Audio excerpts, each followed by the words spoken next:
pagdodonate ng dugo ay may proseso yan at meron tayong doctor na mag-a-assess if qualified or not to donate blood ang ating mga donors. Sa mga merong buwanang dalaw, no, tine-check po natin ang hemoglobin lahat ng ating donors, no, all gender, no, at so malalaman kung siya ay qualified to donate or not.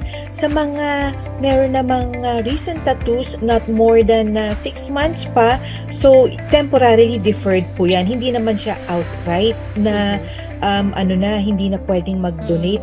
Anything na may piercing, kagaya ng surgical operation, meron kayong cesarean section, ito naman po, kailangan po natin, deferral period po niyan ay 1 year. Kailangan ang naibibigay nating dugo ay safe.